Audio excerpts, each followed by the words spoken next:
Hello everyone, welcome back to our channel the psycho geographer. आज हम करने वाले हैं साइकोलॉजी सीरीज़ का third part, schools of psychology. Schools of psychology में हम इन सभी स्कूल्स को, स्कूल ऑफ थॉट भी कह सकते हो आप, इन सबको हम कवर करने वाले हैं। तो चलिए शुरू करते हैं। सबसे पहला स्कूल ऑफ साइकोलॉजी में आता है स्ट्रक्चरलिज्म। स्ट्रक्चरलिज्म के फाउंडर कौन है? विल्हेम वुंट, जिन्होंने फर्स्ट साइकोलॉजी की लैब लगाई थी जर्मनी में, जो कि लेटर एक्सपेंड की गई थी ईबी टिश्नर के द्वारा। इसका मेन आइडिया क्या है? इसका मेन आइडिया है कि साइकोलॉजी को स्टडी करते हैं as a structure of consciousness. ठीक है, साइकोलॉजी की जो स्टडी की जाएगी वो स्ट्रक्चर ऑफ कॉन्शियसनेस के रूप में की जानी चाहिए। जैसे केमिस्ट्री में हम एलिमेंट्स की स्टडी करते हैं, ऐसे ही कॉन्शियसनेस के स्ट्रक्चर्स की जो है इसमें स्टडी की जानी चाहिए, उन्होंने बोला था साइकोलॉजी में। ठीक है, इसका फोकस किस पर है? ये breaking down mental processes into 3 basic elements. ये 3 बेसिक एलिमेंट्स में जो है मेंटल प्रोसेसेस का ब्रेक डाउन करता है।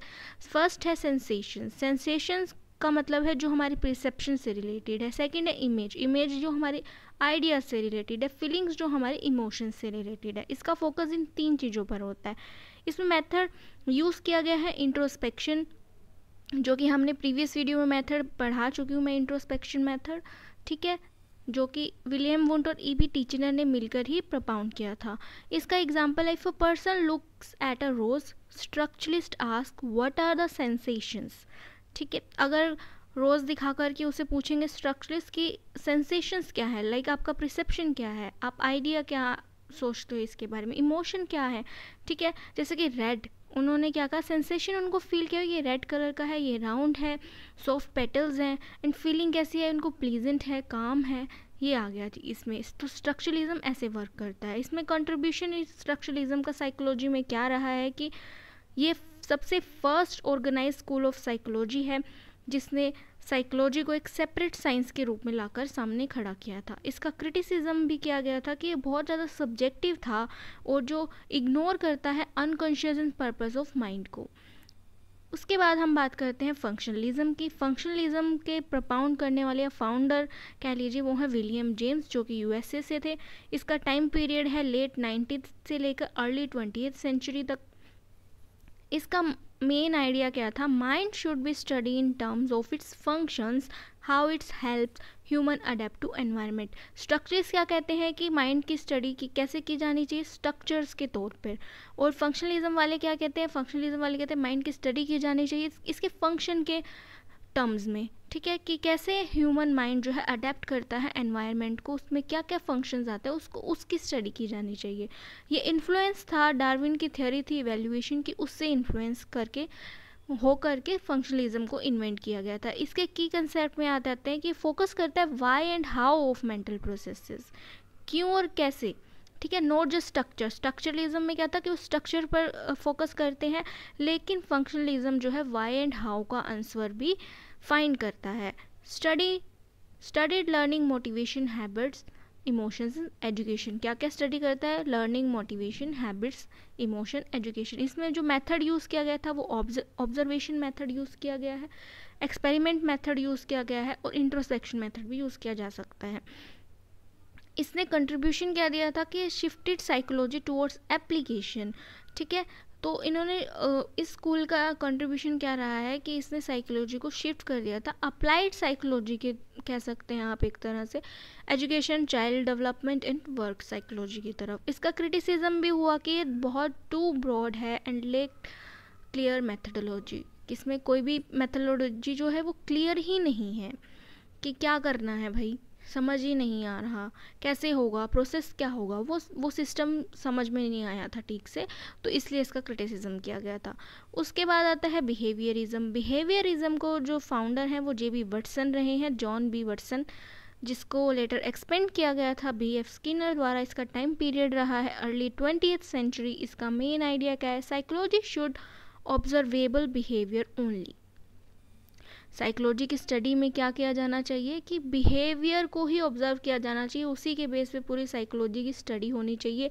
नॉट कॉन्शियसनेस को भी स्टडी नहीं किया जाना चाहिए, ना ही माइंड को स्टडी किया जाना चाहिए। किसको स्टडी किया जाना चाहिए? ओनली बिहेवियर को। इसका स्लोगन भी यही है, psychology as the science of behaviour. इसके की कंसेप्ट क्या रहे हैं? Mind equal to black box. Black box मतलब आप जॉन लॉक का वो आपने सुना है, टेबुला रासा, ब्लैंक स्लेट है हमारा माइंड, उससे रिलेटेड है कि माइंड जो है ब्लैक बॉक्स है, उसको हम मेज़र नहीं कर सकते, ओनली बिहेवियर जो है मेज़र कर सकते हैं, ठीक है।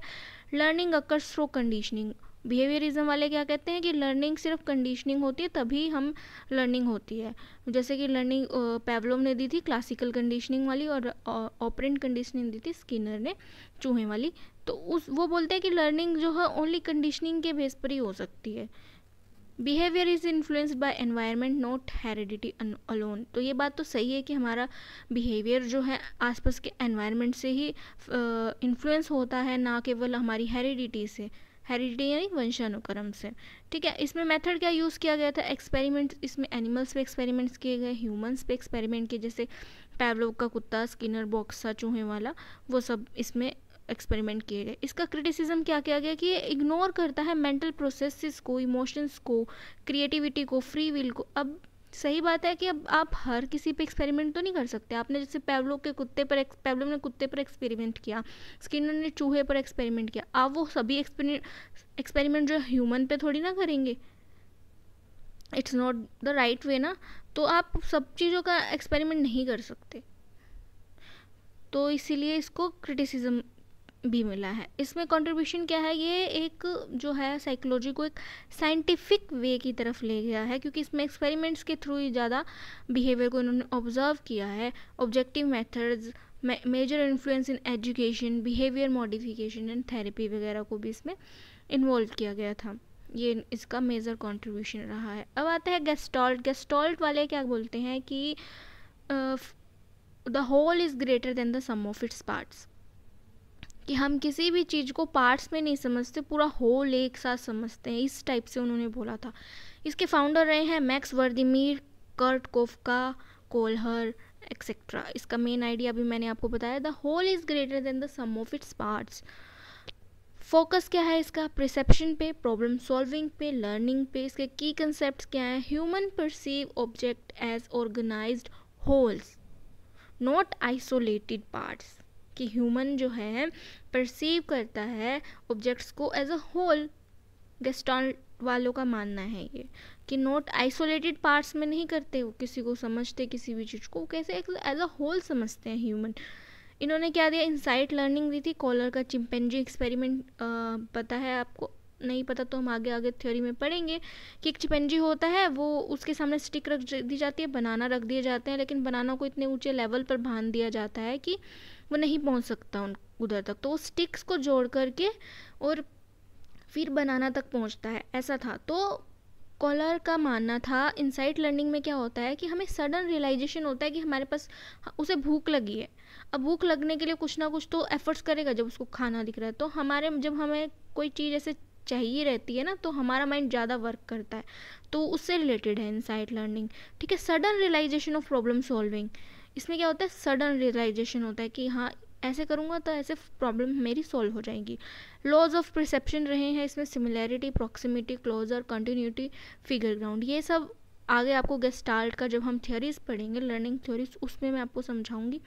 अभी आप सिर्फ इतना ही जान लीजिए, क्योंकि बहुत बड़ा हो जाएगा फिर अगर मैं इन सब के बारे में बताने लगूंगी, बहुत ज़्यादा बड़ी वीडियो हो जाएगी। मेथड इसमें यूज़ किए जाते हैं experiments on perception and thinking पर और परसेप्शन पर एक्सपेरिमेंट। कंट्रीब्यूशन क्या किया है इन्होंने? फाउंडेशन फॉर कॉग्निटिव साइकोलॉजी, ठीक है। इसके वजह से कॉग्निटिव साइकोलॉजी का एक फाउंडेशन मिला है। Modern theories of learning and creativity, modern theories जो है इन्होंने दी है क्रिएटिविटी की और लर्निंग की। उसके बाद आता है साइको एनालिसिस। साइको एनालिसिस के बारे में हम मेथड में भी पढ़ चुके हैं, वैसा ही सेम है। सिगमंड फ्राइड इसके फाउंडर रहे हैं। मेन आइडिया क्या है? Behaviour is largely influenced by unconscious mind, ठीक है। Repressed desires, conflicts, childhood experiences, ये सब हम मेथड वाले में बात कर चुके हैं। इसके की कंसेप्ट क्या है? माइंड स्ट्रक्चर, इड है, ईगो है, मोरालिटी है। इसकी भी हम ये सभी बातें जो सिगमंड फ्राइड की थ्योरी करेंगे तब उसमें इंक्लूड करेंगे। अभी आप इतना ही जान लीजिए कि इड रिलेटेड होता है हमारे इंस्टिक्ट से, ईगो रियलिटी से रिलेटेड होती है और सुपर ईगो मोरालिटी से रिलेटेड होती है। लेवल्स ऑफ इसमें 3 होते हैं, consciousness, pre consciousness, unconsciousness. Personality development कैसे होगा, साइकोसेक्सुअल स्टेजेस थ्योरी में आएंगे जब हम सिगमंड फ्रेंड की थ्योरी पढ़ेंगे, ओरल एनल, ये सारी उसी में पढ़ेंगे हम, ठीक है। तो इससे आपको साइको एनालिसिस इस उसी थ्योरी से पढ़ने से होगा। सिर्फ मैं यहाँ पर ये थोड़ा बहुत बता दूँ तो उससे नहीं होगा। अभी आप यहाँ पर सिर्फ फैक्ट जान लीजिए, उसके लिए हमें पूरी थ्योरी पढ़नी पड़ेगी कि क्यों दिया है ये सब चीज़ें, ठीक है। डिफेंस मैकेनिज्म आ जाता है इसमें, denial, projection, regression etcetera. Method उन्होंने क्या यूज़ किया है, फ्री एसोसिएशन, ये सब हम उसमें पढ़ चुके हैं मेथड्स वाली थ्योरी में। जो इंट्रोस्पेक्शन मेथड वगैरह मैंने आपको वीडियो बताई, उसमें फ्री एसोसिएशन, ड्रीम एनालिसिस के बारे में मैंने क्लियरली आपको डिटेल में समझाया है, ठीक है। कंट्रीब्यूशन क्या रहा है, first systematic theory of personality, इन्होंने पर्सनैलिटी की सबसे फर्स्ट जो है सिस्टमेटिक थ्योरी बनाई थी। Psychotherapy highlighted importance of unconscious process, unconscious process को सबसे ज़्यादा हाईलाइट करने वाली थ्योरी यहीं से स्टार्ट हुई थी, साइको एनालिसिस से, सिगमंड फ्राइड से।